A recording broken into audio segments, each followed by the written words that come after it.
I am back, and I am talking with Mike Pryde of Chapter2 Bikes.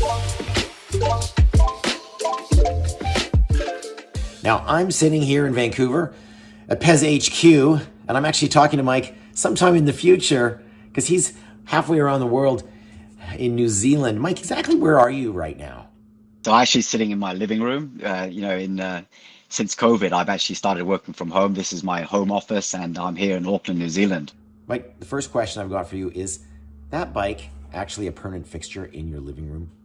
Only when I'm not riding it. That's the Toa. The original color was just Tongariro. And we actually only made a few of those, and they sold like hotcakes. So the brand is called Chapter2. We've seen it here on PEZ a couple of times before because we've reviewed some of your bikes. And you've been in the cycling business for a number of years now, but before that, you were in the sailing business working with your dad, who is Neil Pryde and founder of a really famous sailing brand that a lot of my readers will know, I'm sure. How did Chapter2 come to exist?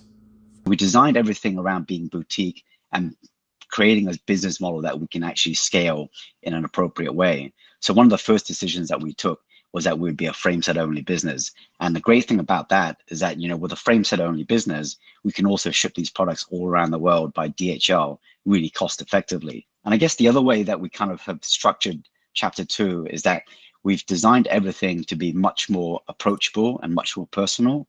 And that means that any dealer or consumer that's interested in Chapter2, they actually talk to me personally.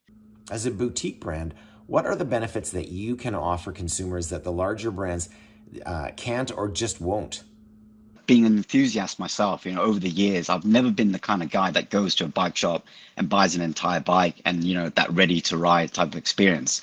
So I kind of wanted to mimic my personal experience as a cyclist and let the consumer choose. So we've actually tried to make the accessibility of Chapter2 to both dealers and consumers as easy as possible. And I think with modern technology now and logistics, it's really changed the way we do business. So we're living in a time right now where prices for everything are rising around the world. And the option for some readers to buy a brand new bike isn't as close to them as it used to be. So upgrading the bike, traditionally meant something like maybe a new set of wheels or upgrading your cockpit. But the other thing you can absolutely do is upgrade the frame and keep and work with the existing group set and wheels that you've got. Actually, that's a really interesting point that you made, because we actually saw through COVID, when we were able to continue delivering product throughout COVID, that a lot of customers who couldn't find group sets, who couldn't find wheel sets, they were happy to go through that upgrade process by just changing the frame set. So, our business actually flourished through COVID and we did very well. And I think this idea that you can actually have a new bike without the full expenditure of all the group set and the wheels becomes a really kind of appealing prospect for a consumer. So then, Mike, how does Chapter2 as a boutique brand really benefit consumers? When we designed and developed the Chapter2 business, we wanted everything to have that very personal, boutique, almost custom-made feel to it, but yet it's at a fair price. When you go on your local group ride, everybody is riding one of the bikes from the Tour de France, from the big four that we all know of. And those customers are jumping off those big brands and buying our bikes because they love it. They get the idea that they can have something very unique and very personal, and in our opinion, at least, at a very fair price. The great thing about Chapter2 is that you really can have everything, right? You can have the best wheel set that you can afford, the best group set, and there isn't somebody in the background trying to pick and choose every component. I mean, I know from years and years of cycling, when you buy a new bike, the first thing that people do is they throw the saddle away. I mean, why would you want a saddle that somebody else has picked for you when it's such a personal thing?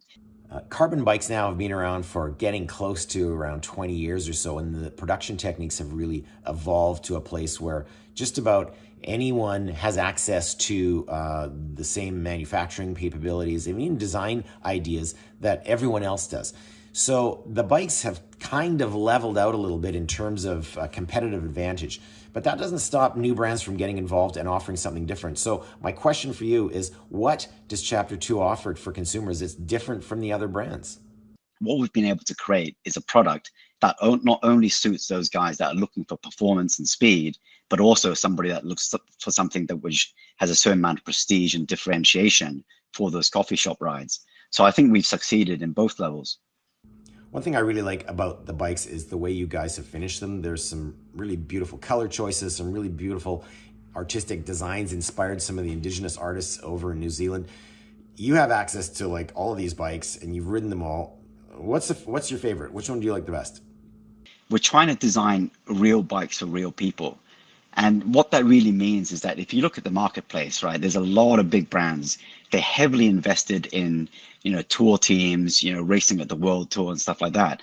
When you're designing a bike for an elite athlete, racing at the highest level and designing something that actually is more applicable and practical for normal people, it's a very different proposition.